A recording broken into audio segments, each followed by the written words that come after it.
Bonjour à toutes, bonjour à tous. Je suis Alexandra, je suis de Maes Life. J'attends un petit peu que toutes et tous puissent se connecter et puis après on pourra commencer.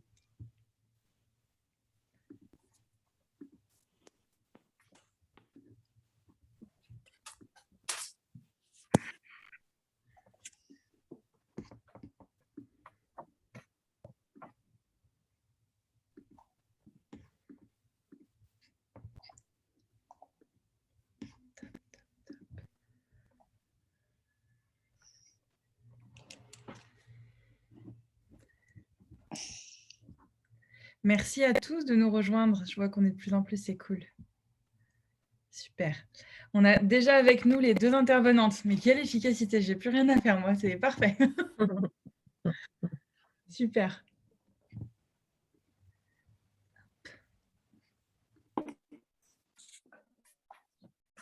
Pour des petites informations, le live il va être enregistré pour pouvoir donner accès au replay à toutes celles et ceux qui n'ont pas pu être présents ce soir.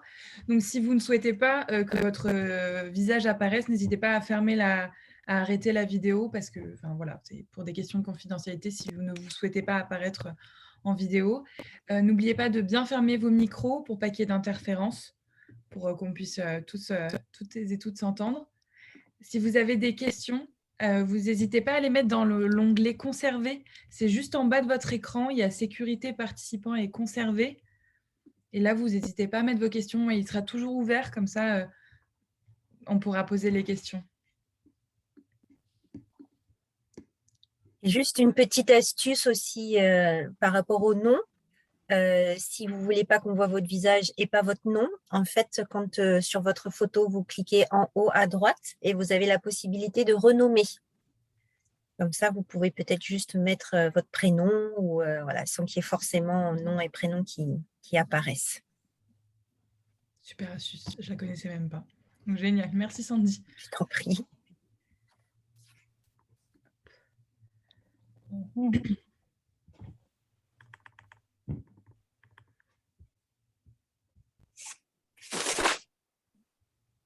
Ce qu'on va faire aussi, Alexandra, dans le chat, c'est pour garder la confidentialité, Oui, de ne pas dire le prénom de la personne qui bien sûr, bien écrit, sûr. voilà, comme ça, pour que tout le Bien monde sûr. sache qu'effectivement, même le chat est, est anonyme. Complètement. Ce webinaire, il est vraiment pensé comme un moment de partage et surtout de sincérité. Vous le verrez avec nos deux intervenantes qui sont dans cette démarche à fond. Donc, n'hésitez pas à être vous-même, à poser les questions les plus tabous. On est là pour ça. Et il y a toutes les petites astuces qu'on vient de vous donner pour vous anonymiser au maximum. Et quoi qu'il arrive, si à un moment donné, ça ne va pas ou quoi que ce soit, n'hésitez pas même à nous en parler a posteriori. Nous, on en enlèvera votre prénom ou autre si vous vous rendez compte qu'après, ça ne va toujours pas. Enfin, il y a toujours des solutions, quoi. Parce que c'est un sujet important quand même, Ah ouais. délicat et intime, et c'est vrai que c'est toujours à préserver l'intimité, même si c'est vrai que l'enregistrement est bénéfique parce que ça permet à d'autres personnes de pouvoir l'écouter plus tard. Et puis, des fois, on a du mal aussi à nommer quels peuvent être nos ressentis, nos besoins, nos difficultés, et de l'entendre de la part des autres, c'est toujours hyper riche. Donc, merci d'être là, d'arriver tous et toutes petit à petit. Mais c'est vrai que voilà, quand on parle de l'intime, on peut avoir besoin de sécurité, de soins, et on veille à ça avec vous. On va peut-être attendre 2-3 petites minutes et après, on pourra commencer. Super.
On peut commencer si tout le monde est prête.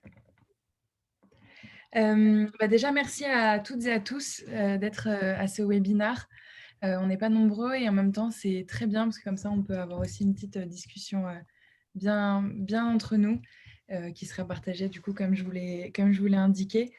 Le thème de ce webinaire, c'est cancer et sexualité, vivre sa vie affective malgré la maladie. Donc, merci d'avoir répondu présent à ce webinaire. Et on a avec nous 2 intervenantes que vous allez voir de qualité. Et je peux vous laisser vous présenter comme ça, ce seront vos mots. Peut-être Sandy? J'allais dire, allez, Doc, à vous. Allez, Nawal. C'est très bien. Alors, je suis le docteur Nawal Bakrim. Merci de m'avoir invité à ce webinaire. J'en suis très flattée. Moi, je suis chirurgienne dans un centre hospitalier universitaire. Et en fait, je suis spécialisée dans la prise en charge des patientes qui présentent des cancers des ovaires. C'est des prises en charge qui sont très lourdes, qui sont un peu, on va dire, au croisement de la chirurgie viscérale et de la sphère gynécologique. Et c'est à ce titre, du coup, que je vais vous apporter un retour de mon expérience et surtout de l'expérience que j'ai acquise auprès des patientes. Super, merci beaucoup. Et du coup, Sandy? Oui, alors moi je suis relaxologue, c'est-à-dire que j'utilise des outils de relaxation comme la sophrologie.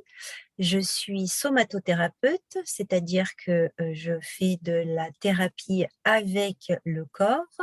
Donc je m'occupe des symptômes du stress, de l'angoisse, tout en gérant la partie psychologique.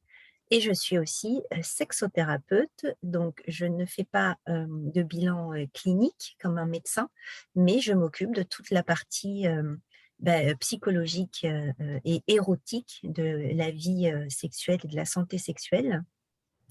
Je travaille en milieu hospitalier dans le service de cancérologie et de soins palliatifs. Je travaille également à l'Institut du cancer du sein à Invalides. Et puis, j'ai un cabinet où je m'occupe d'adolescents et de toute autre personne. Ce qui est assez intéressant, en fait, dans ces différents endroits, c'est que aussi bien à l'hôpital, on s'y retrouve parce qu'on a une pathologie, mais on n'a pas forcément de difficultés psychologiques. Donc, c'est pour moi un espace qui est intéressant aussi par rapport au cabinet où on vient consulter parce que voilà, il y a souvent une détresse psychologique. Et puis, voilà, l'Institut du cancer du sein, c'est ciblé sur cette pathologie. En fait, tout ça me permet de créer un patchwork qui accompagne sur mesure les personnes que je rencontre et qui sont pour moi assez essentielles pour pouvoir continuer à parler du monde érotique dans la sexualité. Moi, j'aime pas parler de troubles sexuels, j'aime parler de mes connaissances d'un monde érotique, le sien, et comment le partager avec d'autres. Donc, je suis ravie d'être là avec vous ce soir pour qu'on puisse avoir des pistes concrètes aussi pour garder du désir de vivre et puis après être en contact avec sa vie érotique et pourquoi pas la partager.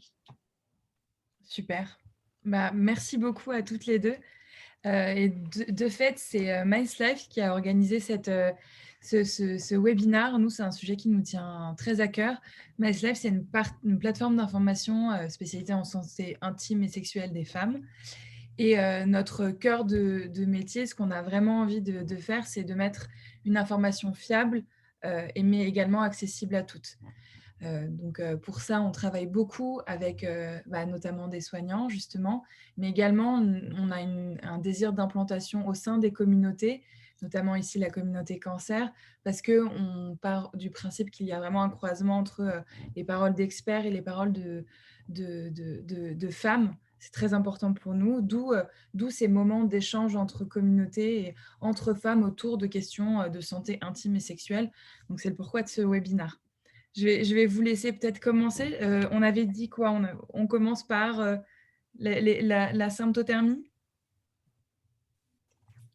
L'idée, c'était de commencer d'abord par une vision globale de ce que le traitement peut occasionner comme trouble du point de vue de la représentation du corps et de la sexualité. Alors, je m'excuse, je vais beaucoup tousser, mais c'est le début de l'automne et j'en ai fait les frais. Et, et en fait, en préambule, je voulais simplement préciser, moi j'ai eu une formation, un double cursus de gynécologue et de chirurgien général. Et au cours de mon cursus de gynécologue, on est très bien formé à toute la pathologie somatique. Mais je dois avouer qu'en fait, on n'a pas de formation particulière autour de la sexualité. Et de fait, je pense que c'est une réalité qui existe également dans les autres spécialités. Pour autant, je pense qu'il n'y a pas une seule spécialité médicale qui n'a pas à faire avec son lot de patients qui sont affectés du fait de leur maladie dans leur corps et dans leur sexualité, soit personnelle, soit de couple. Donc, moi, ce que je vais vous dire là, c'est d'abord quelque chose qui va être centré sur les manifestations physiques qui sont liées en fait à la maladie et au traitement. Et ensuite, je vais aussi beaucoup vous parler de ce que j'ai appris vraiment au contact des patientes. Toutefois, ce genre d'initiatives, elles sont vraiment essentielles parce que finalement, si les médecins ne sont pas formés à évoquer ce type de questions, finalement, les patients peuvent estimer que la question n'est pas légitime, qu'il n'est pas le moment de la poser, parce qu'en fait, c'est finalement beaucoup aux soignants d'ouvrir le champ des possibles sur cette question-là et de faire comprendre à son patient qu'en fait, il est tout à fait possible d'évoquer cette dimension de sa vie au sein d'une consultation, mais sans jeter la pierre à personne, parce que finalement, le défaut de formation, effectivement, il peut être compensé par des initiatives personnelles, mais en fait, c'est très coûteux parce qu'il y a tellement coûteux en énergie, je veux dire, qu'il y a tellement de domaines en fait sur lesquels il faut se former. Si c'est pas inclus dans la formation initiale, même sous forme d'une simple initiation, ça peut pas fonctionner. Donc vraiment, ce sont des initiatives qui, à mon sens, sont très importantes pour les médecins et puis pour les patients, pour leur donner confiance et leur faire comprendre que cet aspect des choses, il a autant de légitimité à être évoqué que les autres aspects. Comme je vous disais, la majorité de ma patientèle est composée de femmes en fait qui ont des cancers de l'ovaire et que je soigne soit en assurant leur suivi, on va dire médical, soit en les opérant une ou deux fois au cours de leur parcours de soins. Et le cancer de l'ovaire, cette particularité, c'est que pour le traiter, quand on en a la possibilité, et même parfois chez les femmes très jeunes, on peut avoir besoin de recourir à une hystérectomie, c'est-à-dire le fait de retirer l'utérus, et également le fait de retirer les ovaires. Même si la majorité des cancers de l'ovaire surviennent chez des femmes qui sont ménopausées depuis peu ou depuis un peu plus longtemps, il n'empêche qu'une bonne partie d'entre elles se retrouvent avec des symptômes de ménopause brutale, donc de privation hormonale, qui vont d'une part occasionner une symptomatologie du type bouffée de chaleur, puis tout le cortège en fait qu'on connaît de la ménopause, avec éventuellement des symptômes de type dépression, un peu moins que la dépression, ce qu'on appelle la dysthymie, c'est-à-dire des humeurs un peu tristes, etc. Et puis parfois vraiment une vraie baisse en fait, de la libido. Simplement, cette chirurgie n'est pas seule responsable en fait de cette baisse de la libido, parce que l'annonce du cancer en soi-même, c'est en fait un orage, en fait, c'est un coup de tonnerre dans un ciel bleu, dans un ciel calme, et que c'est surtout ça, ça va évoquer l'idée de mort d'abord, même si les cancers se soignent et se guérissent, c'est quelque chose qui va ébranler profondément l'image que l'on se fait de son corps. On peut se sentir trahi par son corps et finalement la sexualité peut, je ne dis pas que c'est systématique, mais elle peut passer au second plan. Ça, c'est du point de vue de ce que moi je constate en fait sur de la psychologie de mes patientes, de ce que j'en aperçois. Et puis, le fait que la ménopause survienne de façon brutale ou qu'elle soit aggravée peut occasionner de la sécheresse vaginale avec un inconfort au moment des rapports avec pénétration et du coup, vraiment un évitement en fait. Bon, il n'y a pas de désir, mais en plus, le déroulement des rapports sexuels n'est pas satisfaisant, voire est douloureux. Donc en fait, on va l'écarter en fait de sa vie, alors même qu'on avait une vie sexuelle épanouie. Et puis parfois, pour des couples en fait qui n'avaient pas une vie sexuelle épanouie, qui la vie sexuelle était déjà heurtée de difficultés, ça peut venir accentuer un phénomène antérieur. Ça, c'est vraiment sur le côté de la privation hormonale et de ce que peut occasionner le cancer dans la représentation de soi. Ensuite, il y a d'autres pathologies que moi je ne traite pas, mais qui font partie en fait du champ de la gynécologie, qui sont, on va dire, qui atteignent vraiment les organes génitaux externes. Par exemple, quand il y a des cancers de la vulve, on peut être amené à retirer une partie de la vulve. La vulve, c'est ce qui apparaît au niveau du périnée, les grandes lèvres, les petites lèvres, le clitoris. Donc, il y a une partie en fait de ces organes-là qui vont être retirés. Parfois, dans certains cancers du col de l'utérus, on peut être amené à réséquer une partie du col et voire même à devoir raccourcir un peu le vagin. Et en fait, ça crée des difficultés anatomiques, mécaniques au déroulement des rapports avec pénétration. Alors en fait, maintenant, je précise toujours dans la façon dont je m'exprime rapport avec pénétration, parce qu'en fait, tout rapport sexuel n'est pas nécessairement un rapport sexuel avec pénétration, et ce n'est ni nécessaire ni suffisant. Et je trouve que du coup, même nous, en tant que soignants, porter cette parole, c'est aussi ouvrir le champ des possibles avec l'aide des sexologues, des thérapeutes qui sont spécialisés sur une sexualité, en fait, qui va, qui va non pas s'accommoder, mais faire avec les difficultés physiques qui surviennent et qui sont liées au cancer pour se réinventer. Ensuite, ces lésions physiques qui vont être liées au traitement, qui peuvent être en plus accentuées par des traitements de radiothérapie. Le fait d'administrer de la radiothérapie, c'est des rayons ionisants qui vont être administrés sur une zone pour la stériliser des cellules cancéreuses. Et ça peut amener de l'inflammation, ça peut amener de la douleur, ça peut amener également des lésions, des cicatrices qui peuvent en fait modifier l'aspect des organes, leur souplesse. Il existe en fait tout un panel de traitements auxquels je pense on ne fait pas suffisamment appel, parce qu'en fait, de la même façon, on n'a pas une connaissance très importante, et qui vont consister, par exemple, lorsqu'il y a des sécheresses vaginales qui sont très importantes, à, par exemple, utiliser une sorte de laser, ou bien encore injecter de l'acide hyaluronique au niveau vaginal. Et puis, il y a également la possibilité d'injecter en fait des cellules graisseuses autour du vagin. Toutes ces techniques-là, elles vont avoir pour but en fait de stimuler la production de collagène, d'améliorer la souplesse des tissus et d'essayer de regagner en partie, puisqu'en fait c'est jamais complet, mais de regagner en partie la souplesse des tissus qui étaient antérieurs. Donc ça, c'est vraiment une vue très, on va dire, très résumée, très rapide de ce que peut occasionner, en fait, de ce que peuvent occasionner les traitements chirurgicaux ou les traitements par rayon euh, sur, euh, sur les organes, sur la sphère génitale. Ensuite, je pense qu'une grande partie de l'altération de la sexualité pour une personne donnée, même au sein de son couple, trouve son origine, comme je le disais au départ, sur l'altération de l'image de soi et également sur le fait qu'on a le sentiment de concentrer l'ensemble de son énergie vitale vers le combat qu'on doit mener contre la maladie. Et on a le sentiment qu'en fait, c'est quelque chose qui doit être relégué au second plan.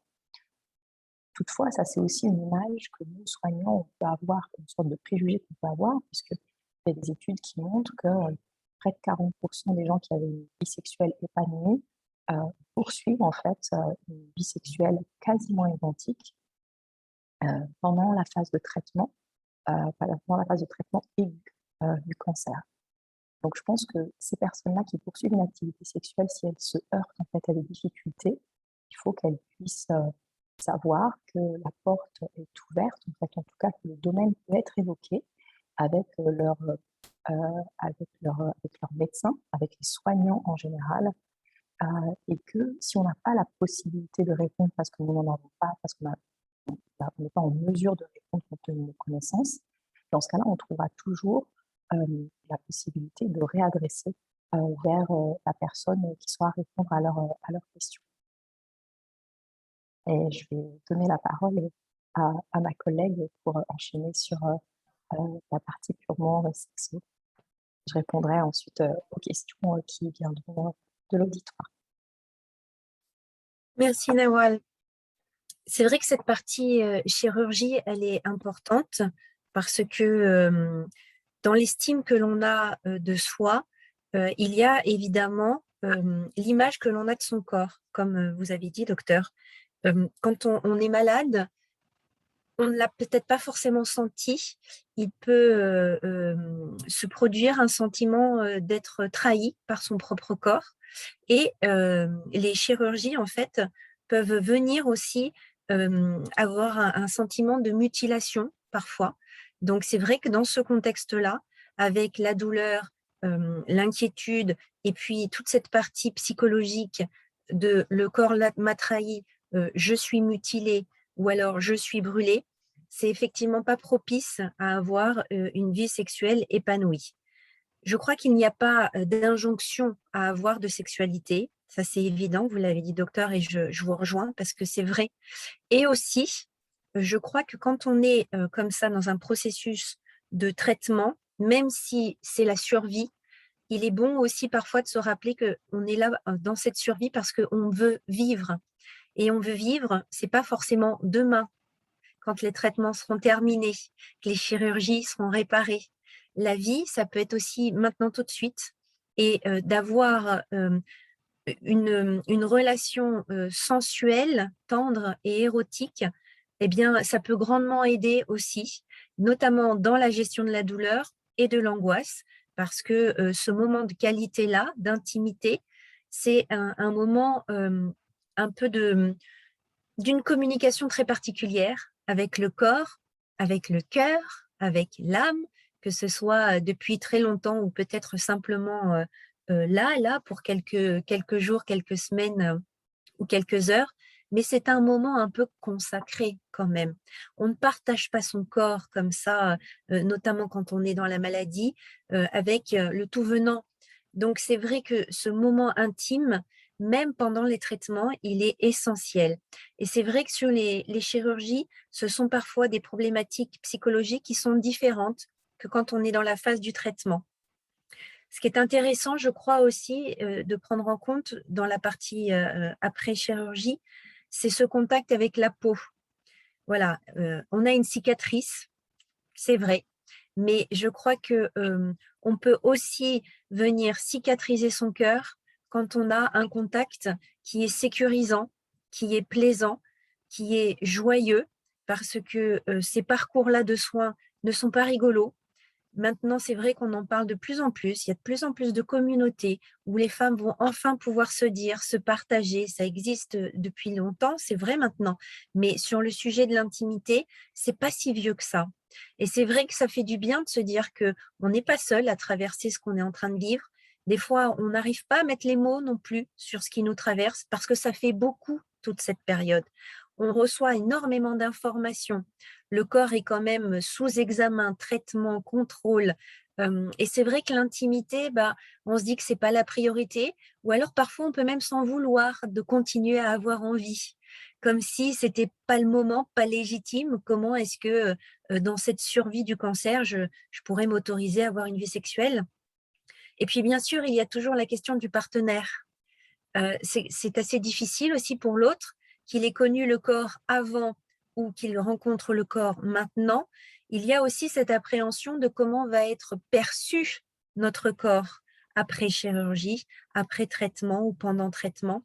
Et c'est vrai que ce sont souvent des moments propices pour initier de profonds dialogues, j'ai envie de dire. Mais dans la sexualité, dans l'intimité, c'est aussi le sens de l'union de deux corps et de cœur et deux âmes. C'est d'avoir cette capacité à pouvoir aller ensemble dans des terrains inconnus, dans des parties que l'on montre de soi, que l'on ne partage pas avec les autres. Et c'est vrai que dans ces moments-là, de pouvoir être aussi regardé avec un regard doux, d'amour, très certainement en plus, c'est ce que j'entends souvent, un regard d'admiration parce que l'autre en face ne vit pas ce qu'on est en train de vivre et il n'imagine même pas ce que ça peut être. Et c'est quand même aussi très personnel.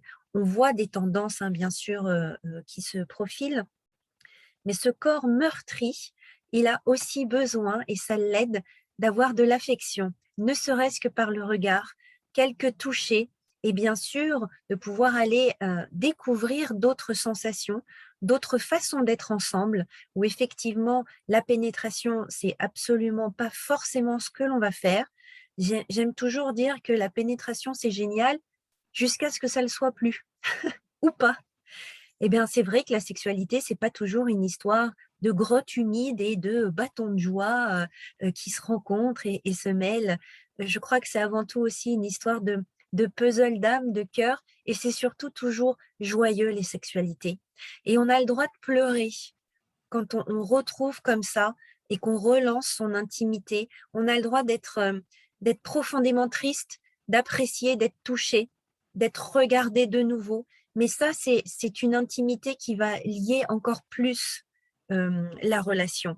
Parce que si on peut se faire confiance jusque-là, à se montrer aussi authentiquement que comme ça, bah, je crois quand même que c'est aussi une superbe étape dans la relation que de pouvoir être aussi authentique.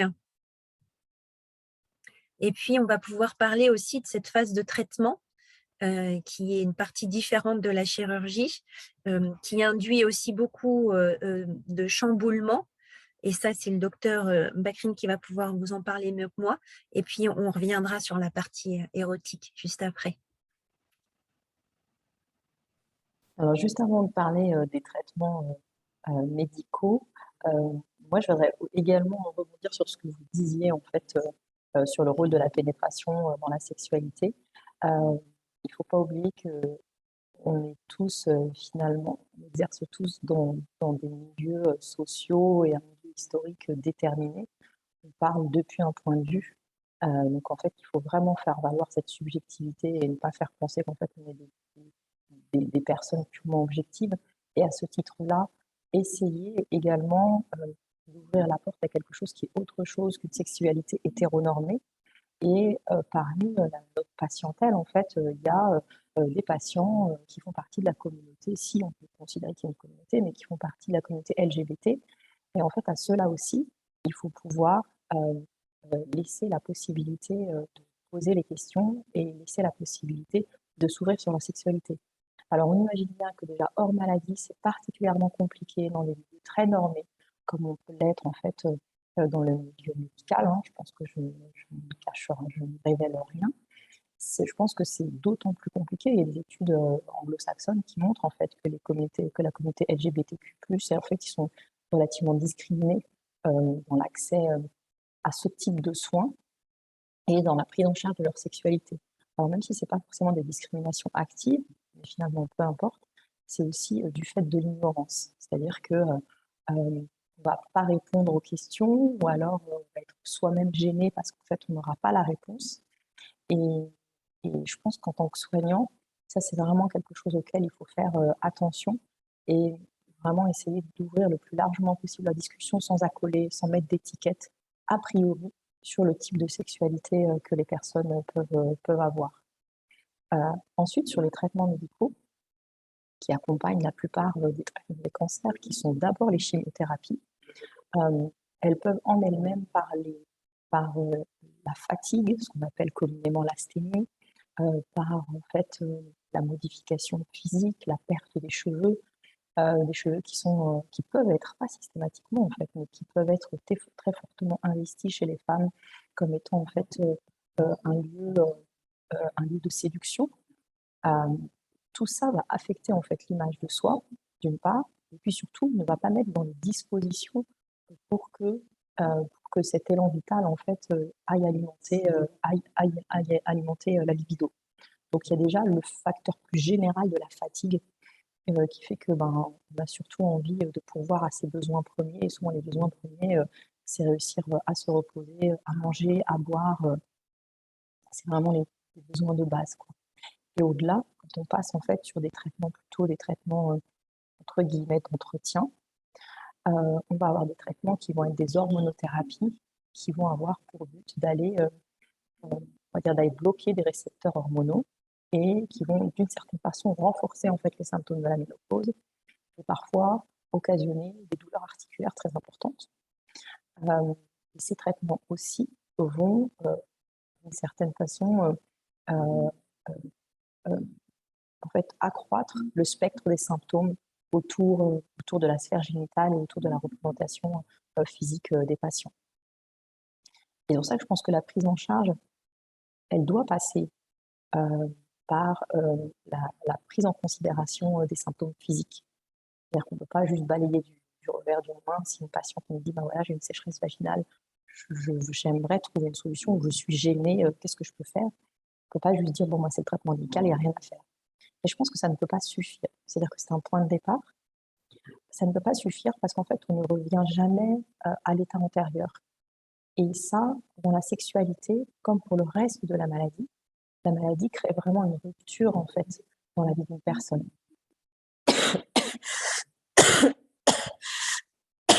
Excusez-moi.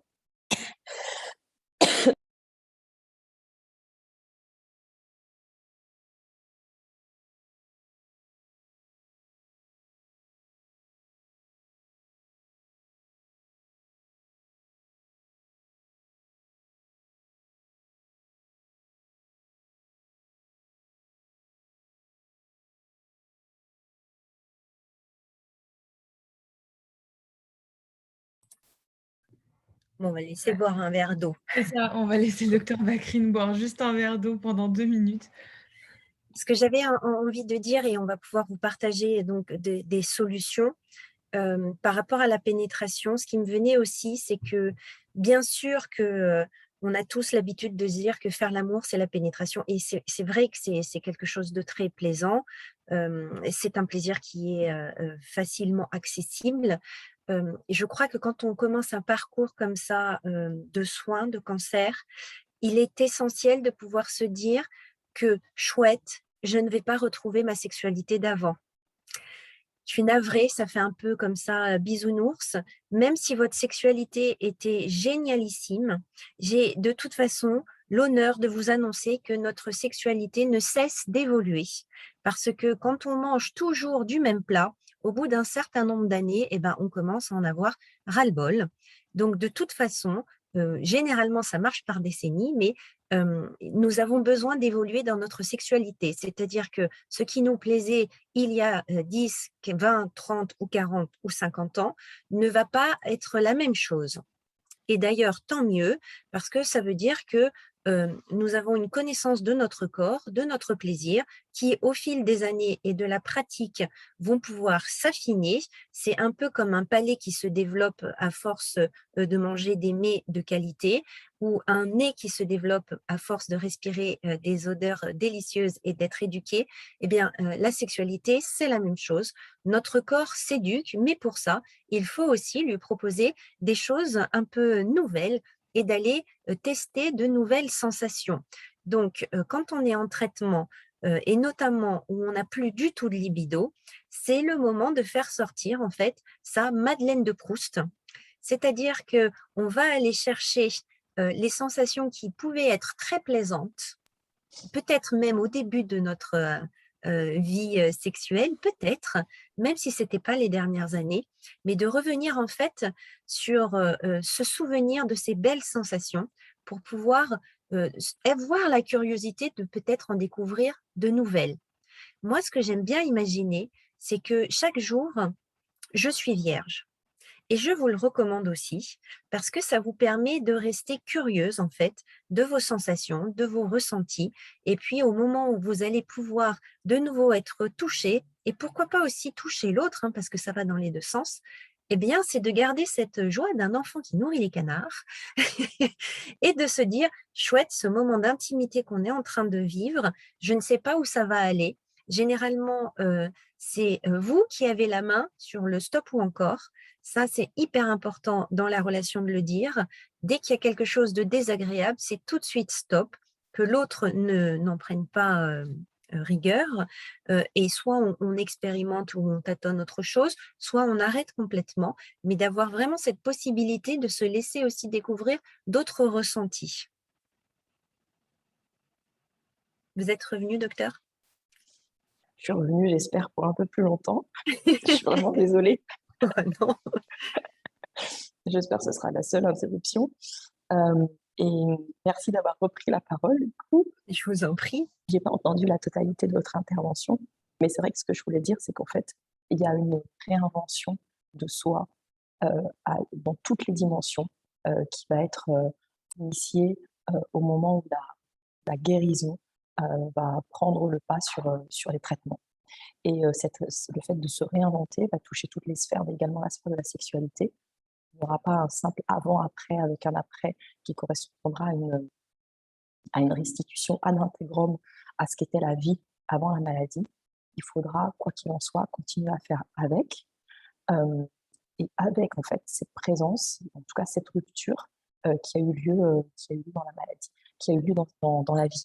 Et, et, et je pense que le prendre en compte comme étant quelque chose qu'il faut intégrer et dépasser, et ne pas le prendre en compte comme si c'était de façon définitive une amputation, un handicap ou une déficience. Mais il y a véritablement une réinvention de soi qui va se faire au moment du processus de guérison.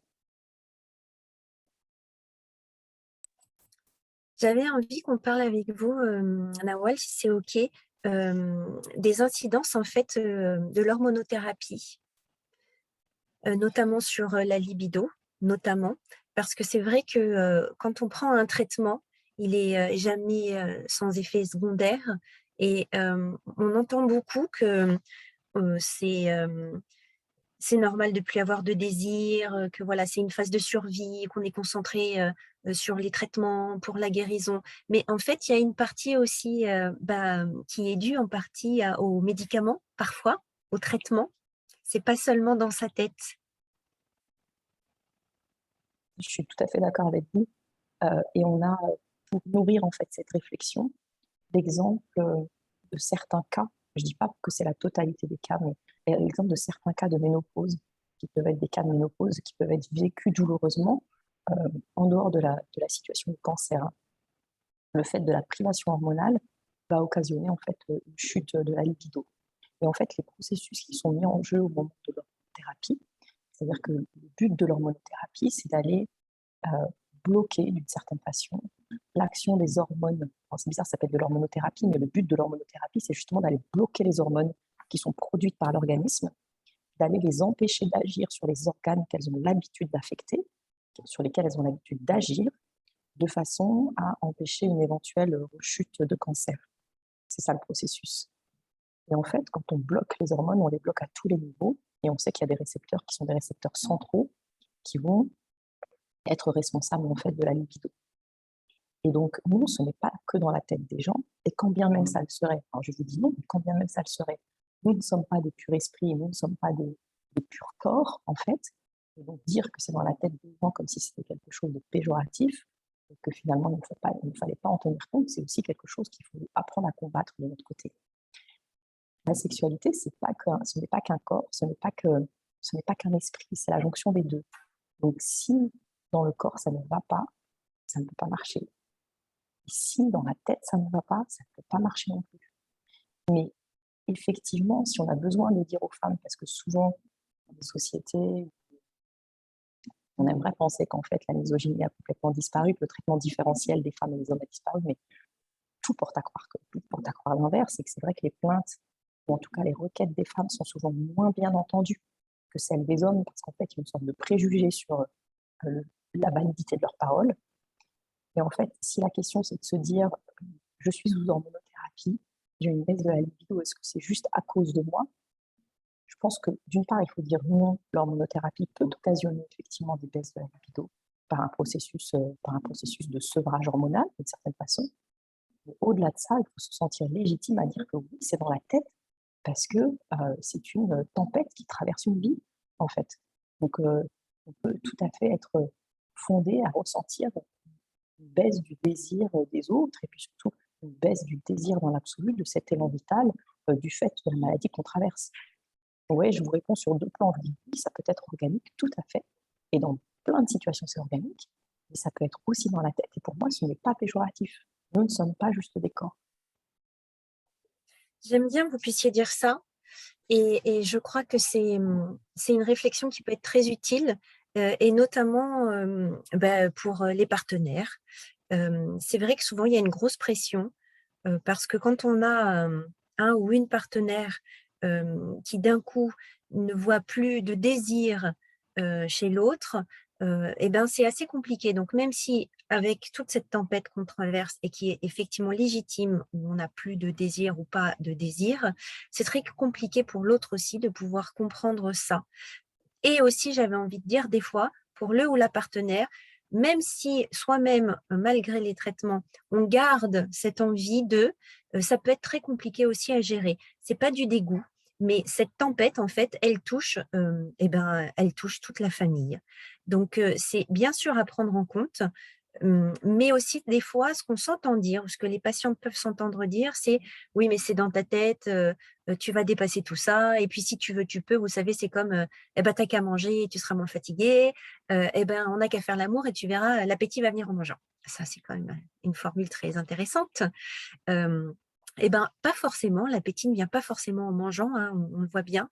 Par contre, c'est vrai que, vous disiez docteur que, voilà l'intimité, c'est une union du corps et c'est une union de la tête et moi je rajouterais aussi c'est une union du cœur et quand, ça va pas dans la tête, pour soi, même pour l'autre, quand ça va pas dans son corps non plus, et ben, il peut nous rester le cœur et c'est vrai que l'intimité, ce moment érotique, ça peut être aussi quelque chose de profondément bouleversant dans le cœur. Parce qu'on est ensemble, on se sent présent et liés l'un à l'autre. C'est pas forcément d'avoir un moment de sexualité physique. On n'est pas obligé de se forcer, on n'est pas obligé de pousser son corps, mais c'est pareil pour le ou la partenaire, on n'est pas obligé de se forcer. Mais je crois que c'est aussi propice à cette communion des cœurs, parce que quand on va pas bien, quand on souffre dans son corps, quand on souffre dans sa tête, eh bien, des fois, c'est bien aussi de venir se ressourcer dans son cœur. Et je crois que les discussions peuvent être essentielles à ce niveau-là, de parler de ses peurs, de parler de nos besoins, de nos manques, mais aussi de qu'est-ce qu'on apprécie sur le moment présent. Parce que on peut très bien apprécier la présence de l'autre. C'est des moments où on n'est pas là pour se reprocher des choses, mais au contraire se dire ce qui va bien. Et ça, ce sont des moments de qualité. Ce sont des cadeaux que l'on s'offre aussi. Et ça aussi, ça favorise cette proximité et ce lien qu'on peut avoir avec l'autre. Tout à fait. Ensuite, il y a aussi quelque chose qui, à mon avis, est important à prendre en compte. Ça, pour nous, en tant que praticiens, médecins ou chirurgiens, c'est très compliqué d'avoir cette vision globale des choses parce qu'on ne reçoit pas nécessairement les couples. Et puis, que le, le moment de la consultation est un moment qui prépare à l'action, soit à la chirurgie, soit aux traitements médicaux. Et comme je vous le disais, on n'a pas nécessairement une forme de légitimité, en tout cas les outils pour évoquer ces sujets. Toutefois, moi, ce que je comprends en fait de cette dynamique, puisque je pense que le désir, il n'y a rien de plus labile dans la vie en général, en fait, que le désir. Euh, et, et du coup, euh, cette intermittence du désir, euh, elle peut être accueillie avec bienveillance dans certains couples qui fonctionnaient sur des bases un peu plus solides. Je vais dire quelque chose d'un peu, ça c'est mon opinion personnelle en tant que personne, hein. C'est pas mon opinion en tant que praticien, mais je pense qu'il y a des couples en fait qui basaient une grande partie de la solidité de leur couple en fait sur autre chose que simplement les désirs, sur des valeurs, sur une amitié, sur des tas de choses. Et parfois en fait cette intermittence du désir, elle va effectivement secouer le couple, mais ils vont pouvoir la traverser parce que finalement le désir n'est pas accessoire, c'est quelque chose qui est là, qui accompagne en fait la vie du couple, mais qui ne le fonde pas. Et puis, il y a d'autres couples, soit qui se sont élaborés différemment, soit qui ont des dynamiques plus dysfonctionnelles, en fait, qui vont exploser, en fait, en plein vol au moment de la maladie. Et moi, j'ai le sentiment, et je pense qu'en fait, on pourrait refaire la bibliographie, mais c'est quelque chose qui n'est pas juste un sentiment, que les couples où les femmes sont malades sont des couples qui vont plus facilement implosé que les couples où les hommes sont malades. C'est aussi parce qu'en fait, d'un point de vue social et du point de vue des rôles qui sont attribués à chacun des membres du couple, finalement, les femmes sont plus dans le soin et dans le fait d'être au service des autres et de s'occuper des autres. Elles sont dans ce qu'on appelle le care, en fait. Et qu'en fait, on peut leur reprocher, du fait de leur maladie, de n'être plus à disposition. Et devant se recentrer sur le soin et sur sa maladie, en fait, elle est moins disponible pour les autres. Et moins disponible dans plusieurs dimensions, moins disponible sexuellement, moins disponible pour effectuer le monceau de tâches qu'on lui demande d'effectuer au quotidien et qu'elle faisait depuis des années. Et parfois, la sexualité fait partie de cette dimension-là. C'est-à-dire qu'on leur en demandait beaucoup, les couples étaient très appuyés, en tout cas, sur ce fonctionnement-là, et en fait, la maladie arrive et va profondément bouleverser, en fait, les couples. Et finalement, tout ça pour dire que parfois, ça révèle des dysfonctionnements antérieurs à la maladie, et que il y a des aides qui peuvent être utiles, qu'on peut apporter. Et puis d'autres fois, on a le sentiment qu'on peut être d'aucune aide. Et ça relève pas seulement de la sexualité, ça relève de la dynamique de couple, en fait. Oui, je vous rejoindrai là-dessus. Et aussi, j'aurais envie d'apporter une autre facette de la boule à disco. C'est que parfois aussi, je suis complètement d'accord sur la répartition des femmes et que lorsque la femme est malade, c'est souvent beaucoup plus explosif. Mais c'est pas seulement, ça peut être pour tout ce que vous avez avancé, mais ce que je vois aussi et ce que j'entends, mais je le vois surtout parce que les hommes souvent ont plus de difficultés à formuler ce qu'ils ressentent.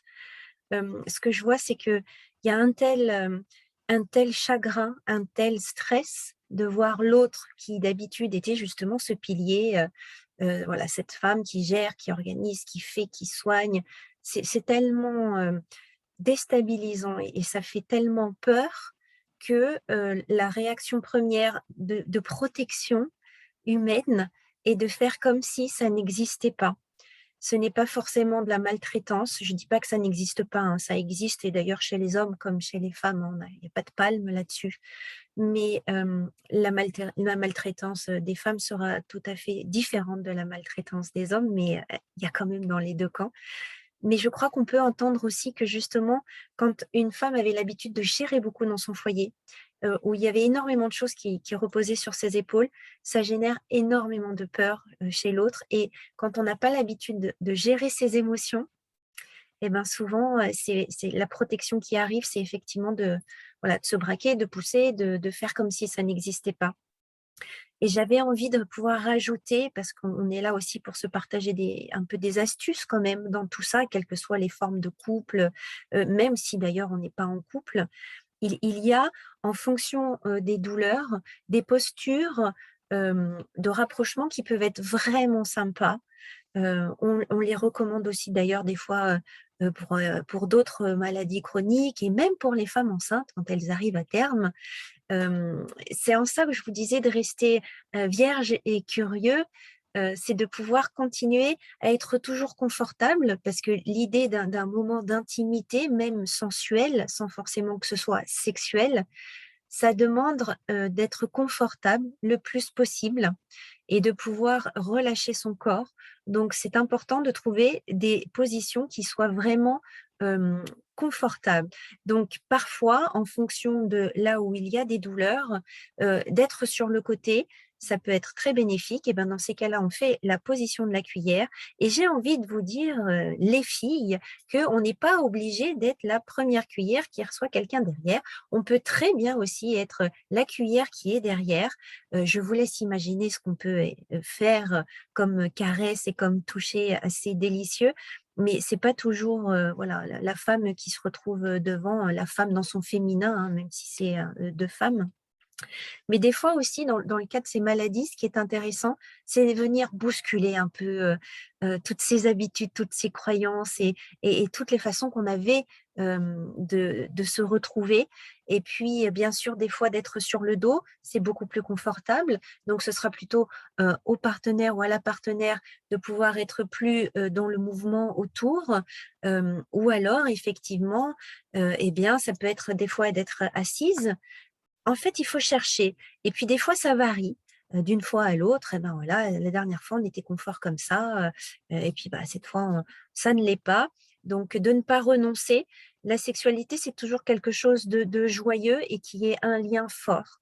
Donc, quand ça ne va pas, eh bien, en fait, on essaye autre chose. On peut arrêter aussi, c'est pas grave, ça va pas faire un drame.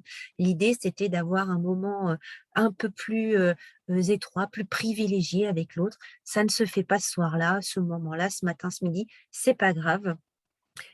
Mais en même temps, on aura quand même essayé et puis, peut-être qu'on peut en rigoler aussi, hein, parce que des fois, voilà, on essaye de se faire des trucs et puis, ah là, c'est juste la cata. Bon, ben, la cata, ça peut être rigolo aussi, et c'est toujours un acte de non pas accomplir un devoir. La sexualité, ce n'est pas un devoir, c'est un cadeau qu'on s'offre mutuellement. Donc, bah, voilà, si on déchire le paquet cadeau, bah, c'est pas grave, on se marre et puis, on voit pour le remballer pour une autre fois, hein, il y a pas de souci par rapport à ça. Est-ce que certaines d'entre vous, certains ont des questions à adresser à nos intervenantes? Parce que il est 20h20 et malheureusement, c'est passé très, très vite. Je suis assez impressionnée. C'est passé hyper vite. N'hésitez pas à ouvrir votre micro si vous souhaitez prendre la parole aussi, hein.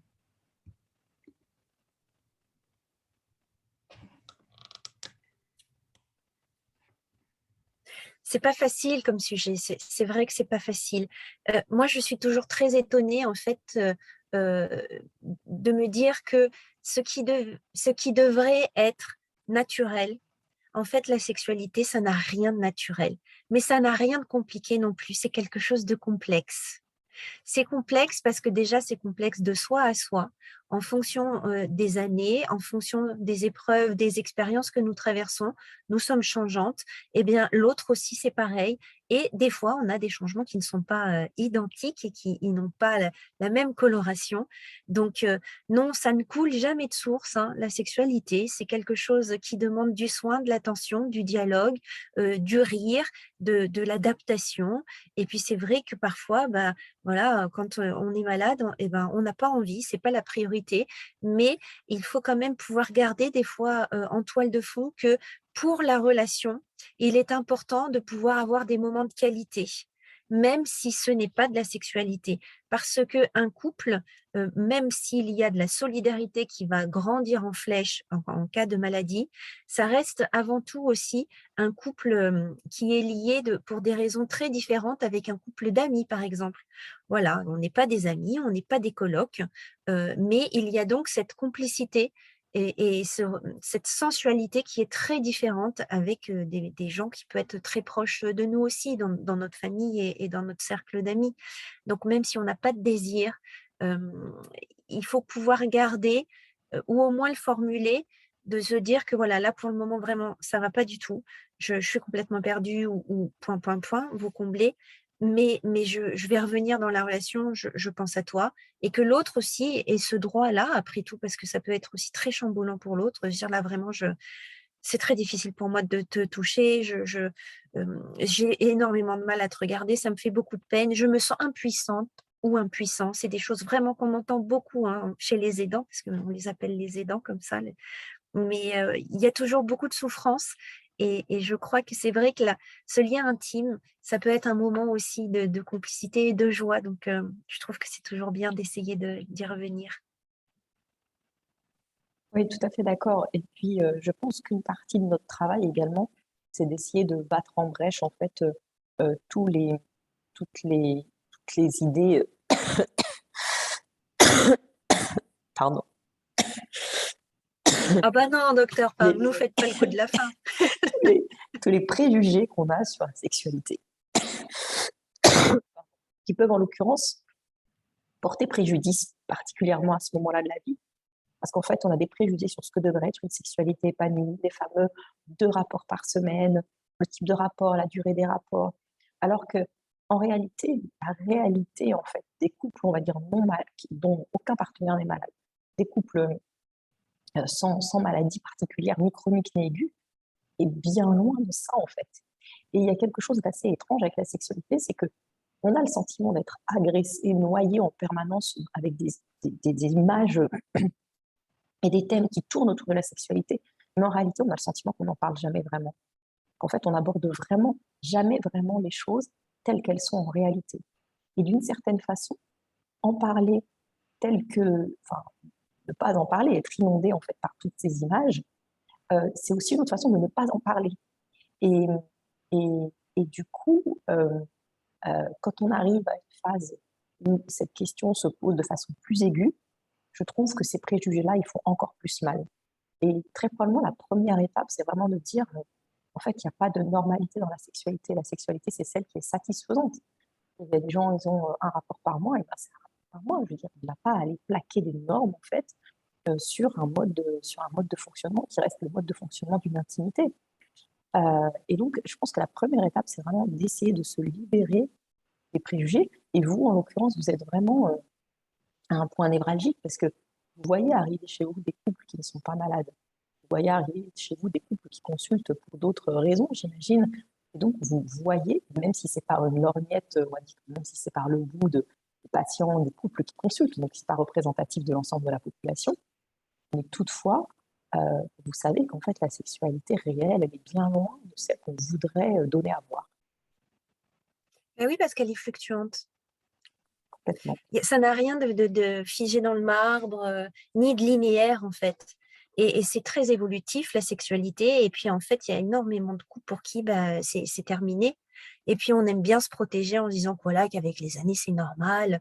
Mais en fait, non, c'est ni normal ni anormal. C'est des choix, mais des choix qui sont basés sur des croyances et des préjugés.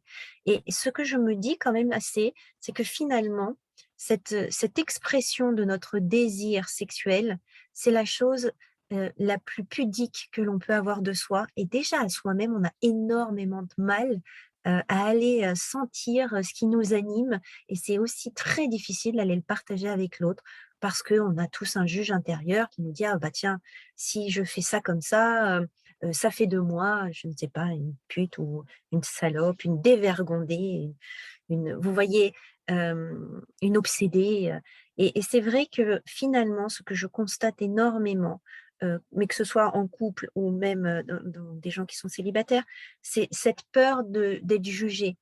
Mais nous sommes notre pire ennemi. Notre juge intérieur est aussi difficile et c'est pour ça que je vous le redis, la sexualité, c'est un moment joyeux de détente. J'avais d'ailleurs envie de préciser que ce n'est pas non plus une espèce de quête et de course à l'orgasme ou aux orgasmes, parce que comme vous le soulignez, docteur, on entend tellement parler de tout ça. J'ai envie de vous dire, mais foutez-vous la paix. Si d'avoir des orgasmes en plus, c'est hyper douloureux parce que vous avez des problèmes gynécologiques, mais foutez-vous la paix avec tout ce qui est clitoris et orgasme vaginal ou quoi que ce soit. Ayez du plaisir sur d'autres parties de votre corps. Ils sont pas moins importants. Il faut pas les dénigrer.